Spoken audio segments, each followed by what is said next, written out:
Mi abuela me forzó a confesar pecados imaginarios cada luna llena, mientras mi papá miraba. Luego me llamó su pequeña ayudante por hacer llorar a los niños más pequeños a la orden. Cuando finalmente me abrí sobre cómo me rompió, cómo solía pellizcar a mi propio hermanito para ahorrarle algo peor, sonrió y dijo: «Deberías estar orgullosa. Ayudaste a salvar sus almas». Solo la miré fijamente. Eso fue hace 6 años. Anoche se encerró en el sótano y lloró tan silenciosamente que casi no lo noto. Cada luna llena, toda nuestra familia extendida se reunía para la purificación. Los niños tenían que reunirse en el sótano de mi abuela y confesar cada pensamiento, cada duda, cada momento de felicidad que no estuviera centrado en la familia. Aquellos que no lloraban lo suficiente eran considerados resistentes y enfrentaban correcciones. Tenía 7 años la primera vez que entendí lo que significaban las correcciones. Mi prima Carmen, 2 años mayor que yo, había sonreído durante la clase de matemáticas porque resolvió un problema antes que todos los demás. Durante la purificación de ese mes, cuando fue su turno en el círculo, confesó ese momento de orgullo, pero no lloró. Su voz se mantuvo firme mientras admitía haberse sentido inteligente, haberse sentido especial durante esos 30 segundos, antes de recordar que el logro individual era egoísmo. La cara de la abuela se puso fría. «Sin lágrimas significa sin verdadero arrepentimiento», dijo. Carmen desapareció arriba con 3 tías. Cuando regresó, sus ojos estaban hinchados y no podía sentarse bien durante una semana. Después de eso, todos aprendimos a llorar bajo orden. Las reglas eran simples pero imposibles. Cada alegría, cada risa, cada buen sentimiento que ocurría fuera del tiempo familiar era traición. Sacar una nota excelente en un examen, eso era orgullo. Poner la escuela por encima de la sangre. Hacer un amigo, eso era dividir tu lealtad. Disfrutar una canción en la radio, estabas dejando que extraños influyeran en tu espíritu. Pero aquí estaba lo que realmente la hacía enferma. También tenías que confesar pensamientos que aún no habías tenido, pecados que podrías cometer, dudas que podrían filtrarse. Si tu lista de confesiones era demasiado corta, eso significaba que estabas ocultando algo. Demasiado larga y te estabas crojiolando en la oscuridad. Mi hermanito Diego tenía 5 años cuando hizo su primera confesión real. Había estado feliz en el recreo porque se deslizó rápido por el tobogán. Eso era todo. 5 años y sollozando porque deslizarse lo hizo sonreír. Pero sus lágrimas no estaban lo suficientemente desesperadas, no lo suficientemente arrepentidas. Papá lo notó. Papá siempre notaba cuando el llanto no sonaba verdadero. «Está luchando contra ello», le dijo papá a la abuela. «La resistencia es fuerte en este». Sabía lo que eso significaba. Todos sabíamos. Diego enfrentaría correcciones a menos que sus lágrimas se volvieran más convincentes en los próximos 30 segundos. Hice algo entonces que cambió todo. Me estiré y pellizqué fuerte a Diego en la piel suave bajo su brazo, donde los moretones no se verían. Él gritó. Dolor real. Lágrimas reales. Los adultos asintieron aprobando. «Ahí está», murmuró la abuela. El espíritu abriéndose paso. Después de esa noche, me convertí en la pellizcadora. Durante cada purificación, los niños más pequeños se sentaban cerca de mí, y cuando sus lágrimas no eran suficientes, ayudaba. Un retorcimiento de piel, una uña afilada, lo que fuera necesario para salvarlos de las correcciones. Recolectaba su dolor en pequeñas dosis para salvarlos de los horrores mayores. A los 13, era experta en la actuación. Mantenía una lista mental de pecados falsos para confesar, espaciándolos durante meses para que parecieran naturales. Practicaba llorar en el espejo del baño, aprendiendo exactamente cómo hacer que mi voz se quebrara, cómo dejar correr los mocos para autenticidad. Pero las lunas llenas llegaban demasiado rápido. Cada 28 días, otra reunión en el sótano, otro círculo de confesión, otra noche midiendo lágrimas como moneda. La peor parte era cómo nos hacían estar agradecidos. Después de cada purificación, teníamos que agradecerles. Gracias por salvarme de mí mismo. Gracias por amarme lo suficiente para corregir mi camino. Gracias por mantener nuestra familia pura. Las palabras sabían a ceniza, pero decirlas mal significaba empezar todo el proceso de nuevo. Mi primo Andrés una vez murmuró su gratitud. 4 horas después, cuando la segunda ronda de purificación finalmente terminó, su gratitud era cristalina. Las cosas se intensificaron cuando mi hermana Elena cumplió 15 años. Siempre había sido la rebelde, la que preguntaba por qué no podíamos simplemente amar a Dios sin los interrogatorios mensuales. Todos sabíamos que tenía razón. Durante una purificación, se negó a confesar algo. Solo se quedó sentada en silencio mientras la familia esperaba. El sótano se puso tan silencioso que podías escuchar el calentador de agua haciendo clic. «No tuve ningún pensamiento impuro», dijo finalmente. «Solo pensé en la familia todo el mes». Era una mentira tan audaz que me quitó el aliento. La abuela se levantó lentamente, y supe que Elena había cruzado una línea a la que ninguno de nosotros se había acercado siquiera antes. La mantuvieron arriba durante 3 horas. El resto de nosotros se quedó sentado en ese sótano continuando nuestras confesiones mientras escuchábamos los pasos arriba, los sonidos amortiguados, los silencios repentinos que eran peores que los gritos. Cuando la trajeron de vuelta, Elena estaba diferente.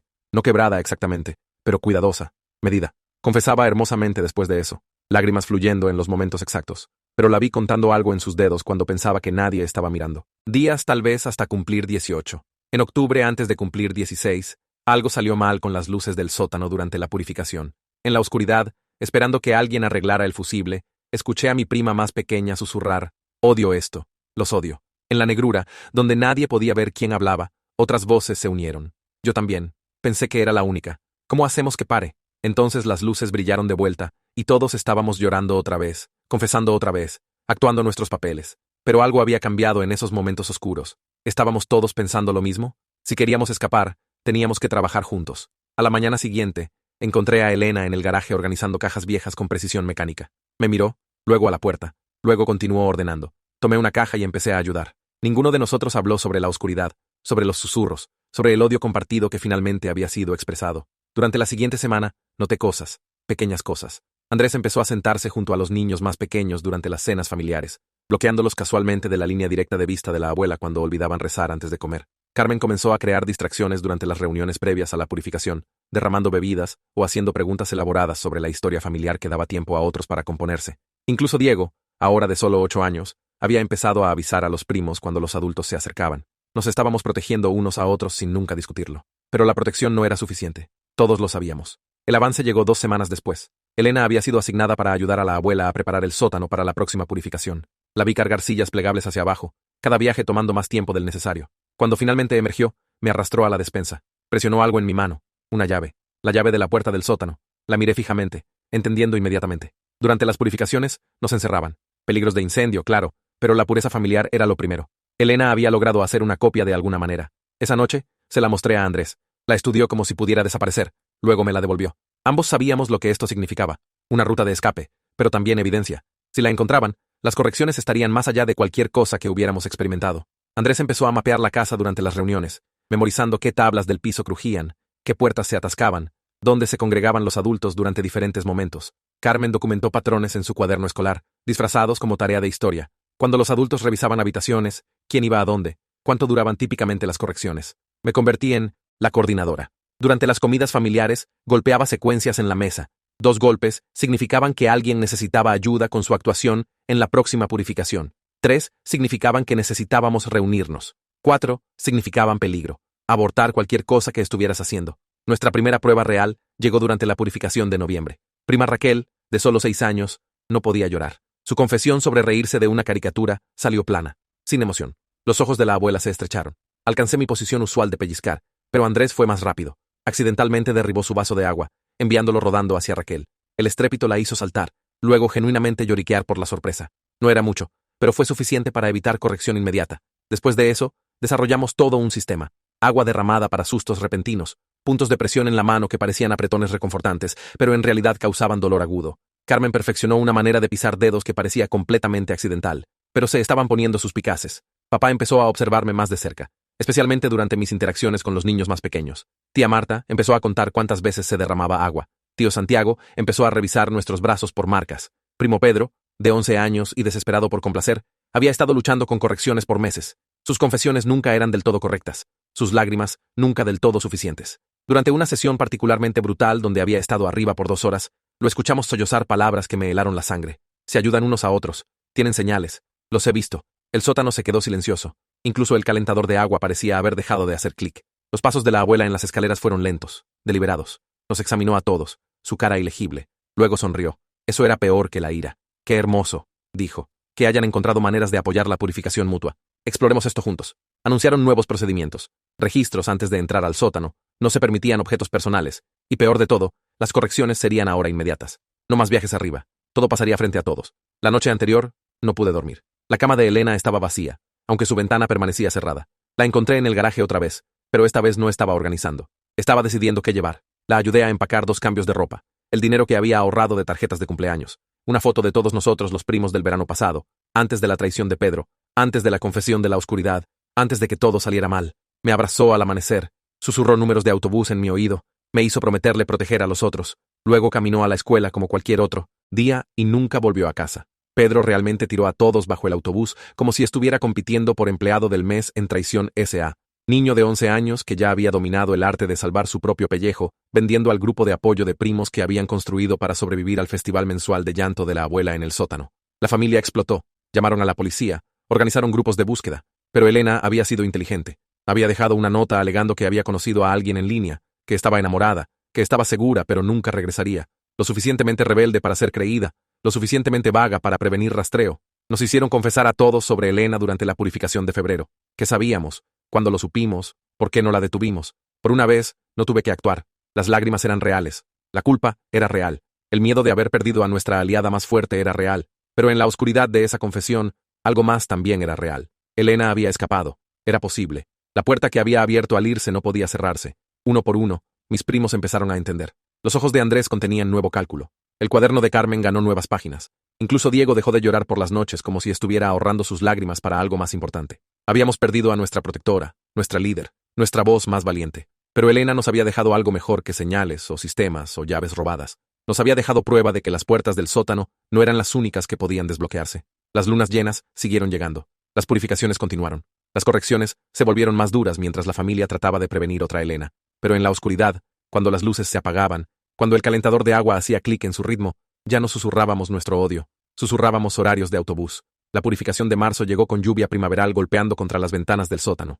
Bajamos las escaleras en formación individual, una nueva regla implementada después del escape de Elena. Papá contó cabezas en la puerta mientras tío Santiago registró bolsillos. No encontraron nada porque habíamos aprendido a no llevar nada. El círculo se formó diferente ahora. Adultos intercalados entre niños, rompiendo nuestros grupos usuales. Terminé entre tía Marta y un primo segundo que apenas conocía, con Diego 3 asientos más allá, luciendo pálido y pequeño. La abuela entró al último, cargando una caja de madera que nunca había visto antes. La colocó en el centro de nuestro círculo con cuidado ceremonial. La tapa permaneció cerrada, pero algo sobre su presencia hizo que el aire se sintiera más pesado. Las confesiones empezaron con la más pequeña. La pequeña Ana de 4 años admitió canturrear durante la siesta. Sus lágrimas vinieron, fácilmente, el miedo genuino de una niña que no entendía por qué canturrear estaba mal. Los adultos asintieron aprobación a su angustia auténtica.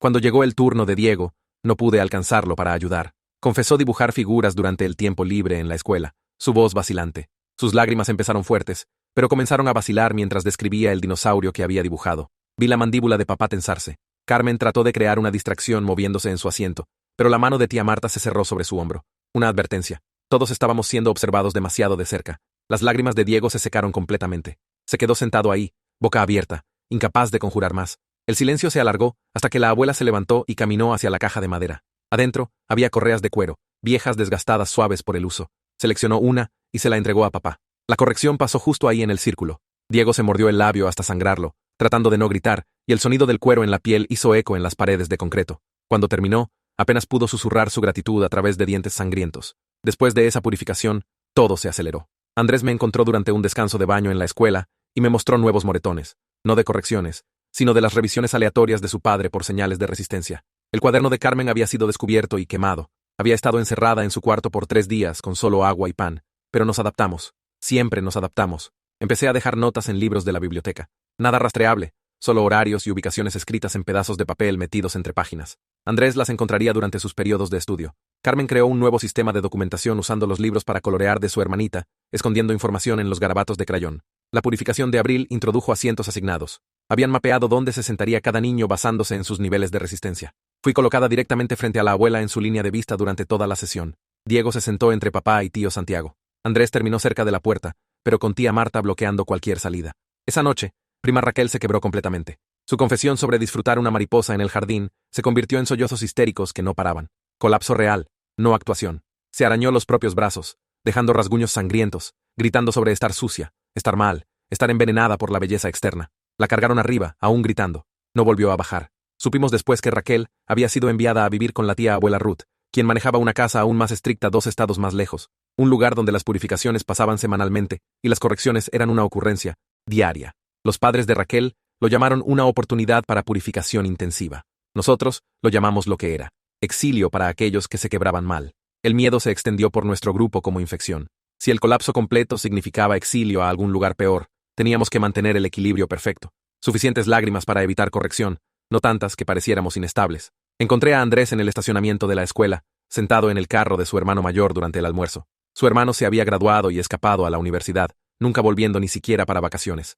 Andrés tenía un horario de autobús con manos temblorosas. Me mostró su plan. Había ahorrado suficiente para un boleto a donde vivía su hermano. Podía irse después de la escuela, estar 3 estados lejos antes de la preparación de purificación nocturna. Su hermano había aceptado esconderlo. Quería decirle que esperara, que nos dejara planear algo juntos, pero sus manos no paraban de temblar, y noté quemaduras frescas en sus muñecas, del tamaño de cigarrillos, el nuevo método de su padre para asegurar vigilia durante oraciones matutinas. Se fue esa tarde. Su ausencia en la cena creó caos. Sus padres llamaron a la policía, pero como Elena, Andrés había dejado una nota. Esta vez, sobre unirse a un ministerio viajero, sintiéndose llamado a esparcir la palabra. Lo suficientemente religioso para ser creíble, lo suficientemente vago para prevenir persecución.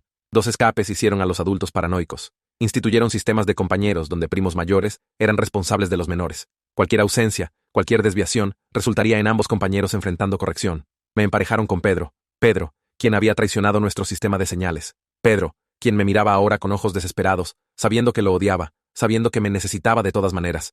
Sus correcciones lo habían dejado caminando con una cojera permanente, y sus confesiones ahora venían con una tartamudez que no había existido antes. Podría haber hecho su vida miserable, un reporte erróneo sobre su comportamiento, una sugerencia de resistencia, y enfrentaría correcciones que podrían enviarlo con la tía abuela Ruth. Pero verlo encogerse cada vez que pasaba un adulto, viéndolo practicar sus lágrimas en reflejos de ventana, reconocí el mismo miedo que vivía en todos nosotros. Durante un viaje familiar al supermercado, mientras los adultos debatían opciones de pan, le enseñé a Pedro los puntos de presión. Lección rápida, demostración sin palabras en su mano. Sus ojos se agrandaron con entendimiento, y algo parecido a gratitud. No éramos amigos. Nunca seríamos amigos. Pero ambos estábamos atrapados en el mismo sótano, y eso nos hacía aliados por necesidad. La purificación de mayo trajo nuevos horrores.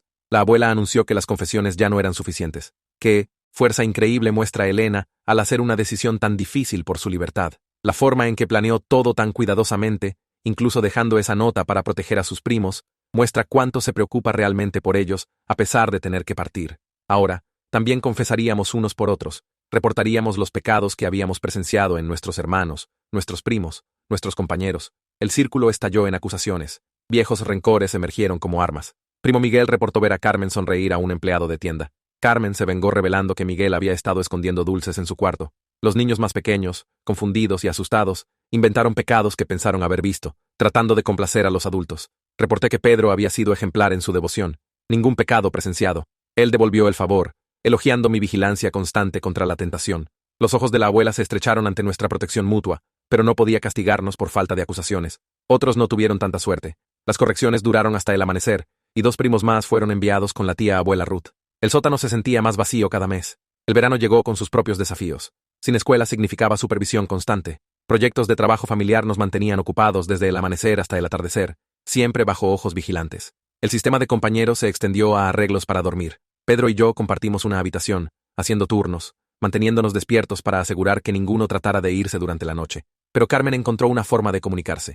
Durante un picnic familiar, mientras los adultos supervisaban la preparación de comida, le enseñó a los niños más pequeños un juego de palmas. Simple, inocente, solo niños jugando. Pero el ritmo contenía un mensaje para aquellos que sabían escuchar. Reunión esta noche, urgente. Nos reunimos en el sótano durante el caos de limpiar después de la cena. 7 de nosotros quedamos del grupo original, más Pedro y 2 primos menores que habían madurado hacia el entendimiento. Carmen había descubierto algo en el cuarto de su madre. Horarios de tren, múltiples ciudades resaltadas. La tía abuela Ruth venía de visita. Las implicaciones nos golpearon simultáneamente. Más supervisión, reglas más estrictas, posiblemente reasignaciones permanentes para aquellos considerados demasiado resistentes. Teníamos semanas, tal vez menos, antes de que nuestra situación se volviera ineludible. Diego habló primero, su voz firme a pesar de todo. Había crecido en los meses desde que Elena se fue. Encontró fuerza en sobrevivir cada purificación. Propuso usar la próxima purificación de julio como cobertura.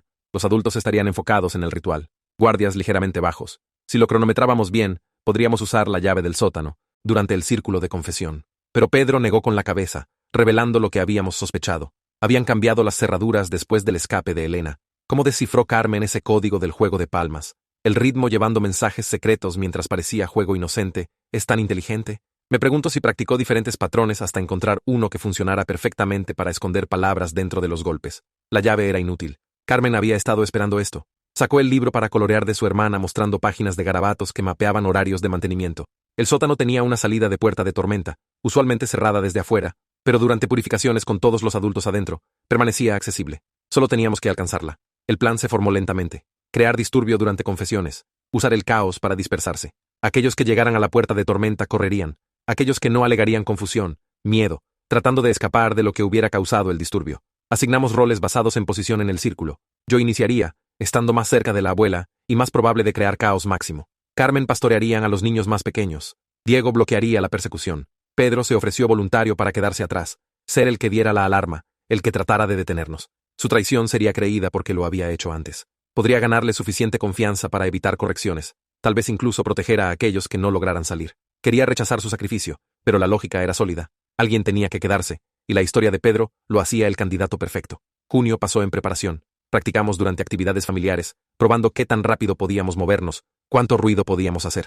Carmen refinó el plan de la puerta de tormenta, confirmando que permanecía desbloqueada durante reuniones. Diego construyó su fuerza, preparándose para su rol de bloqueo. Le enseñé a Pedro técnicas avanzadas de llanto, asegurando que su actuación sería impecable. Aprendió rápidamente, entendiendo que sus lágrimas necesitarían vender no solo dolor, sino shock, traición, intentos fallidos de detenernos. La noche antes de la purificación de julio, ninguno de nosotros durmió. Habíamos escondido suministros en varias ubicaciones, dinero metido en zapatos, horarios de autobús memorizados, puntos de encuentro establecidos para aquellos que lograran salir. Carmen tenía información de contacto del hermano de Andrés, quien había aceptado ayudar a cualquier primo que lo alcanzara. La mañana llegó demasiado pronto. El desayuno sabía a aserrín, pero lo forzamos hacia abajo. Apariencia normal, comportamiento normal, nada para provocar sospecha. La luna llena subiría esa noche, y con ella, nuestra última oportunidad. Durante preparaciones previas a la purificación, atrapé a la abuela mirándome. Algo en su expresión sugería que sabía, no los detalles tal vez, pero la forma general de la rebelión. Su sonrisa contenía promesas de correcciones que no quería imaginar. En la purificación de julio, la abuela reveló fotos de Elena, Andrés y Raquel, todas atrapadas en estaciones de autobús y devueltas al complejo de la tía abuela Ruth. Nuestros planes de escape se desmoronaron. Exigió confesiones de nuestra rebelión. Pero entonces las luces se apagaron. No como antes, no un simple fusible. Era oscuridad completa, repentina y absoluta. En la negrura, el caos estalló. Sillas se rasparon, cuerpos se movieron. Adultos gritaron por quietud. Una mano agarró la mía, pequeña, familiar. Diego. Me jaló no hacia la puerta de tormenta, sino a las escaleras principales. Dirección equivocada. Captura segura. Pero seguí porque parar significaba perderlo en la oscuridad. Golpeamos las escaleras corriendo, pasos detrás de nosotros. Linternas empezaron a perforar la oscuridad, pero ya estábamos subiendo. La puerta en la cima estaba cerrada como esperábamos, pero Diego no se ralentizó. Se estrelló contra ella con toda su fuerza acumulada. La cerradura aguantó, pero el marco no. Décadas de asentamiento habían debilitado la madera, y se astilló bajo el impacto. Caímos a través hacia la cocina, Diego sangrando por astillas, pero aún moviéndose. El diseño de la casa que había memorizado por años nos sirvió ahora. Corrimos a través de cuartos sabiendo exactamente dónde estaban los muebles, qué puertas se atascaban, qué ventanas se abrían fácilmente. Detrás de nosotros, adultos emergieron del sótano, sus linternas barriendo salvajemente. Alcanzamos la puerta delantera juntos, también cerrada, pero con un simple pestillo que podíamos girar. La libertad estaba a centímetros de distancia, pero pasos golpearon más cerca. Nunca llegaríamos a la línea de la propiedad antes de ser atrapados. Diego me miró. Decisión tomada. Me empujó a través de la puerta y se volteó, azotándola detrás de él. A través de la madera, lo escuché gritar, no en miedo, sino en furia. El sonido de un niño que había contenido su rabia demasiado tiempo, finalmente dejándola explotar. Corrí descalza en grava, camisón enganchándose en arbustos. Corrí detrás de mí.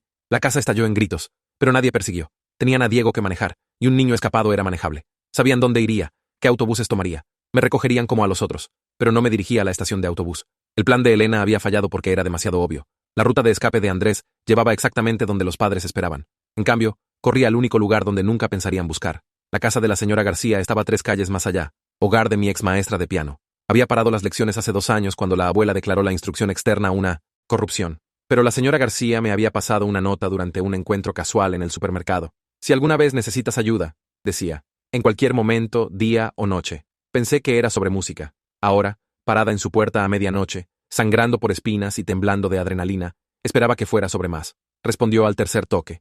Me echó un vistazo y me jaló adentro. Sin preguntas, sin vacilación. Me envolvió en una manta que olía a lavanda y té. Luego hizo una llamada telefónica en mandarín rápido. En 1 hora, su sala se llenó de gente. Ex estudiantes, sus padres, una red que nunca supe que existía. Habían observado nuestra familia por años, notado el aislamiento, el miedo, los niños que desaparecían.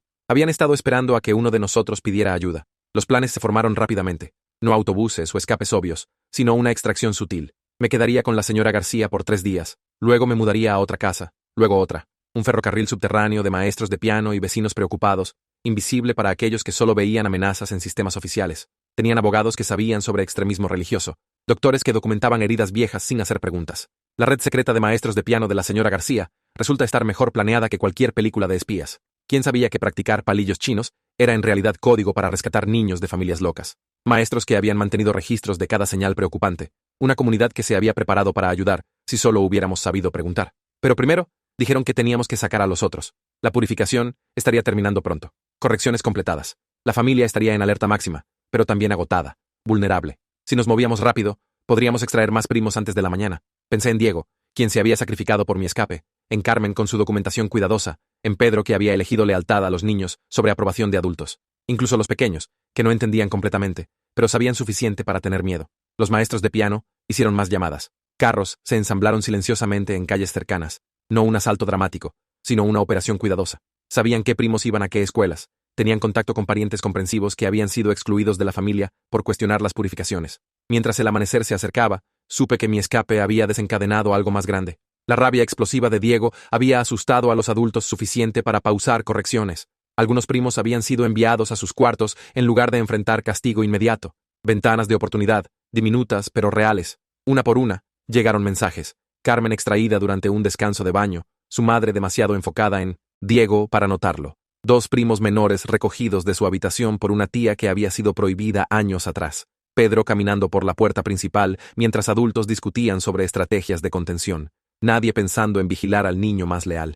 No todos lograron salir. Algunos eran demasiado jóvenes, demasiado vigilados, demasiado profundos en la casa para alcanzar. Pero 7 de nosotros encontramos libertad esa noche, dispersos por casas seguras, protegidos por una red que nunca imaginamos que existía. La familia buscó, por supuesto. La policía fue llamada con historias de secuestro, investigadores privados contratados, pero los maestros de piano sabían navegar sistemas. Tutorías legales transferidas a parientes excluidos, registros escolares en diferentes distritos, rastros de papel que no llevaban a ningún lado. Me quedé con la señora García por 2 meses mientras abogados trabajaron. Me enseñó piano otra vez, lecciones reales esta vez, no los himnos que la abuela había aprobado. La música se volvió un lenguaje para procesar años de terror controlado. Diego se unió a mí después de 3 semanas. Había sido enviado con la tía abuela Ruth, pero escapó durante el transporte. Los conductores subestimaron la furia de un niño que finalmente había probado rebelión. La red lo recogió de una parada de camiones, siguiendo protocolos desarrollados durante años de observar los patrones de nuestra familia. Supimos que Elena y Andrés aún estaban atrapados, pero abogados trabajaban en sus casos. También Raquel, aunque su colapso complicaba las cosas.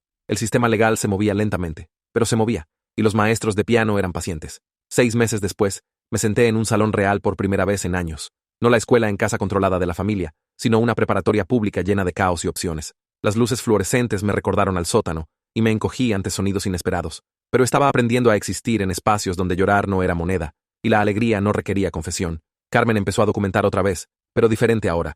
Escribió historias sobre niños que escaparon, que encontraron ayuda, que construyeron nuevas vidas. Sus cuadernos se llenaron de esperanza en lugar de evidencia. Pedro luchó más. La culpa de su primera traición lo atormentaba, aunque todos lo habíamos perdonado hace mucho.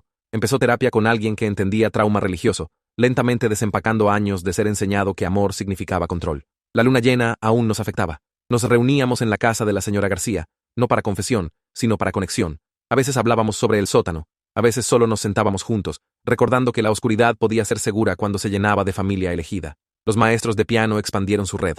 La red secreta de maestros de piano de la señora García resulta estar mejor planeada que cualquier película de espías. ¿Quién sabía que practicar palillos chinos era en realidad código para rescatar niños de familias locas? Nuestro escape les había mostrado lo que era posible, y se acercaron a otras comunidades, otras familias mostrando señales similares. No podían salvar a todos, pero podían estar listos cuando los niños encontraran coraje para correr. Pasó 1 año, luego 2. Algunos primos se reunieron con parientes excluidos que habían esperado oportunidades para ayudar. Otros construyeron nuevas familias desde cero. Nos mantuvimos en contacto a través de canales cuidadosos, compartiendo victorias y reveses. Supe que la abuela aún realizaba purificaciones mensuales, pero con menos niños cada vez. La generación mayor se aferró a sus rituales, pero se mostraron grietas.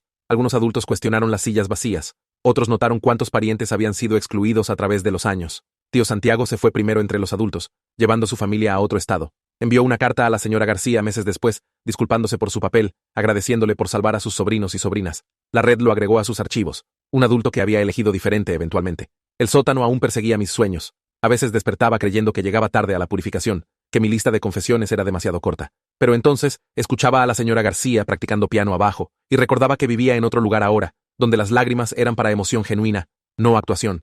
Diego creció más fuerte en libertad. Su rabia se transformó en determinación para ayudar a otros. Se ofreció como voluntario con grupos juveniles, vigilando señales que todos habíamos aprendido a ocultar. Su historia se volvió un puente para otros niños atrapados que cruzar. 3 años después de nuestro escape, Elena finalmente salió. Presión legal y fracturas familiares crearon una abertura, y se alejó durante una ida al supermercado. La red la recogió en horas, reuniéndonos en la sala de la señora García. Lucía mayor, más dura, pero sus ojos contenían la misma rebelión que había empezado todo. Nos sentamos juntos esa noche, compartiendo historias de nuestros años dispersos. Elena nos contó sobre el complejo de la tía abuela Ruth, sobre primos que nunca habíamos conocido atrapados en sistemas aún peores. La red tomó notas. Abogados hicieron planes. Nuestro escape había sido solo el comienzo. Más familias se manifestaron. Padres que se habían ido pero no podían sacar a sus hijos. adolescentes que habían envejecido pero se preocupaban por hermanos menores. La red de maestros de piano creció hacia algo más grande, un ferrocarril subterráneo para sobrevivientes de trauma religioso. Empecé a hablar en reuniones, contando nuestra historia a cuartos llenos de maestros preocupados, trabajadores sociales, vecinos que sospechaban pero no sabían cómo ayudar. El sótano se volvió una herramienta educativa, mostrando cómo aislamiento y control podían esconderse a plena vista. Algunas noches, aún sentía el dolor fantasma de pellizcar primos menores, la culpa de causar pequeños dolores para prevenir mayores. Pero la terapia me ayudó a entender que todos habíamos hecho lo necesario para sobrevivir. El crimen real era un sistema que hacía a los niños elegir entre tipos de dolor. 4 años afuera, recibí una llamada. Prima Ana, la que había confesado canturrear durante la siesta, se había escapado a los 8 años. Un vecino la encontró escondida en su cobertizo del jardín y había susurrado el nombre de la señora García. La red se activó y en horas, Ana estaba segura. No me recordaba bien, pero recordaba el sótano. Incluso a los 8, sabía que algo estaba mal con confesiones mensuales, competencias de llanto, correcciones por alegría infantil normal. Su escape probó que el ciclo se estaba rompiendo, que niños menores estaban aprendiendo a correr antes de que el sistema los atrapara completamente. La familia se contrajo más. Las purificaciones continuaron, pero con adultos principalmente ahora, confesándose unos a otros en círculos vacíos. Algunos se fueron silenciosamente, desapareciendo en casas de parientes excluidos. Otros se quedaron pero dejaron de traer a sus hijos, alegando distancia o enfermedad. La abuela envejeció mal, su sistema de control desmoronándose mientras los niños se desvanecían y los adultos cuestionaban. La caja de madera juntó polvo en un sótano cada vez más vacío de voces para aterrorizar. El calentador de agua aún hacía clic, pero menos gente escuchaba su ritmo. Me gradué de la preparatoria con honores, algo imposible bajo el sistema educativo de la familia. Las aplicaciones universitarias preguntaron sobre desafíos superados, y escribí sobre sótanos y horarios de autobús, sobre maestros de piano que salvaron vidas con mantas y llamadas telefónicas. La señora García lloró cuando fui aceptada en la universidad. Había enseñado a docenas de niños a través de los años, pero éramos diferentes. Éramos los que habíamos necesitado más que lecciones de música, que habían requerido una reconstrucción completa de lo que familia significaba. La red me dio una beca que habían creado para sobrevivientes. No caridad, insistieron, sino inversión en alguien que entendía las señales, que podía ayudar a construir mejores sistemas. Estudié trabajo social con enfoque en trauma religioso, preparándome para unirme oficialmente a la red. Diego entró en Derecho, enfocándose en casos de custodia que involucraban extremismo religioso. Carmen se volvió maestra, entrenada para detectar las señales que todos habíamos ocultado. Pedro estudió psicología, trabajando a través de su propia sanación mientras aprendía a ayudar a otros. Nos esparcimos por profesiones, pero permanecimos conectados por memorias de sótano y protección de maestros de piano. Nuestros escapes se habían ondulado hacia afuera, creando posibilidades para primos que nunca habíamos conocido, para familias que nunca sabríamos. 5 años después de esa noche de marcos de puerta rotos y carrera desesperada, regresé al viejo vecindario, no a la casa familiar, sino a la de la señora García. Aún enseñaba piano, aún mantenía su puerta abierta para niños que necesitaban más que música. Las paredes de su sala contenían fotos. Ahora, no de nosotros específicamente, eso sería peligroso, sino de recitales de piano donde ciertos niños tocaron con alegría particular, graduaciones donde jóvenes adultos usaron expresiones de libertad duramente ganada, bodas donde familias elegidas celebraron amor sin círculos de confesión. Estábamos escondidos a plena vista, una constelación de escapes conectada por una maestra de piano anciana que había sabido cuándo parar de hacer preguntas y empezar a hacer llamadas telefónicas. Nuestras historias vivían en archivos sellados y conversaciones cuidadosas, protegiendo a aquellos aún atrapados mientras construían puentes para futuros corredores. La luna llena se alzó fuera de la ventana de la señora García. En algún lugar un círculo de sótano podría estar formándose. La señora García mantener esas fotos en su pared muestra amor tan hermoso. No fotos directas por seguridad, pero encontró una forma de aferrarse a cada niño que ayudó a salvar. Ese tipo de cuidado protector y cuidadoso hace mi corazón tan lleno. Pero en otro lugar, un niño estaba aprendiendo que maestros de piano podían significar seguridad, que vecinos observaban con cuidado, no juicio, que rutas de escape existían en lugares inesperados. Carmen publicó una guía educativa para educadores para reconocer señales de abuso familiar. Pedro se volvió consejero, su historia de doble traición y redención ayudando a otros a navegar opciones imposibles. La red creció más allá de nuestra familia, más allá de la sala de la señora García. Capítulos se formaron en otras ciudades, otros estados. No todos los casos terminaron con arrestos y juicios. La mayoría fueron más silenciosos. Un niño extraído aquí, una familia reubicada allá. Pequeñas libertades construyendo hacia libertades más grandes. 5 años se volvieron 10. Los primos menores que habían escapado crecieron libres, algunos apenas recordando los sótanos y círculos. Fueron a escuelas normales, tuvieron amistades normales, eligieron sus propias creencias. El ciclo roto tan completamente que no podían imaginar que alguna vez hubiera existido. Me volví trabajadora social como planeé, pero me especialicé en defensoría legal, la intersección de ley familiar y libertad religiosa, donde nuestro caso había vivido. Cada caso en el que trabajé me recordó que nuestro escape había sido tanto único como terriblemente común. A veces manejaba pasando la vieja casa familiar. Nuevos dueños habían renovado, pintado colores brillantes. Los niños jugaban en el patio sin miedo. Las ventanas del sótano fueron agrandadas, dejando entrar luz. Solo una casa ahora, ya no una prisión. La luna llena aún venía mensualmente. A veces las notaba, a veces no. Cuando lo hacía, no pensaba en confesiones, sino en conexiones. La red de sobrevivientes, apoyo y defensores que convirtieron nuestro trauma en transformación. La señora García se retiró de enseñar piano, pero mantuvo su puerta abierta para consultas. Sus paredes se llenaron de más fotos. Bodas donde el amor no era control. Graduaciones ganadas en libertad. Bebés nacidos en familias que eligieron alegría sin confesión. En su fiesta de retiro, cientos vinieron. Ex-estudiantes, niños rescatados ahora crecidos, miembros de la red, incluso algunos oficiales que habían trabajado nuestro caso. Se sentó en su piano una última vez, tocando no himnos, sino jazz, improvisado, libre, hermoso en su falta de estructura rígida. La red contrató personal profesional, estableció protocolos, aseguró financiamiento. Lo que había empezado como maestros de piano haciendo llamadas telefónicas se volvió una organización que testificó ante legisladores, entrenó trabajadores sociales, publicó investigación sobre trauma religioso. Nuestras confesiones de sótano se volvieron datos que protegieron a otros. No todas las historias terminaron felizmente. Algunos primos lucharon con adicción, salud mental, la larga sombra de abuso sistemático. La red los apoyó también, entendiendo que libertad incluía el derecho a luchar, a sanar lentamente, a tener retrocesos sin vergüenza.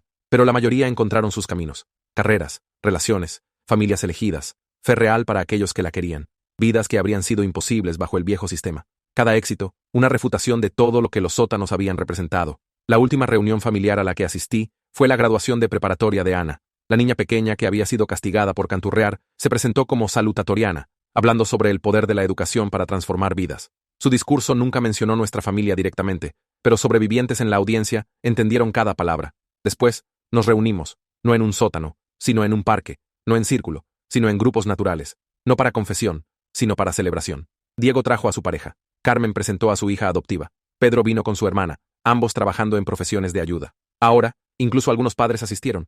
Aquellos que habían dejado el sistema, se disculparon, hecho el trabajo de entender su complicidad. La forma en que tío Santiago envió esa carta a la señora García me hace preguntarme si había querido irse por años, pero no sabía cómo hasta ver a los niños hacerlo primero. Ver sillas vacías en esas purificaciones finalmente rompió algo dentro de él, conversaciones torpes, reconciliaciones tentativas, límites cuidadosamente mantenidos. Pero progreso, lento y real. Mientras el sol se puso, alguien mencionó que era noche de luna llena. Una vez eso, nos habría enviado a lágrimas actuadas. Ahora era solo un hecho astronómico. Hablamos, reímos, compartimos comida, hicimos planes, gente normal haciendo cosas normales. Nuestra libertad tan completa que se había vuelto ordinaria. Esa normalidad era nuestra mayor victoria. No los juicios o acuerdos o sistemas desmantelados, sino esto. Primos charlando sobre películas, niños jugando sin miedo, adultos eligiendo sus propias creencias. Lo espectacular reemplazado por lo sostenible. Manejé a casa sola, luna llena brillante arriba. Mi apartamento esperaba. Espacio elegido decorado como quería. Puerta que se cerraba desde adentro, sin sótano, sin círculo, sin caja de madera.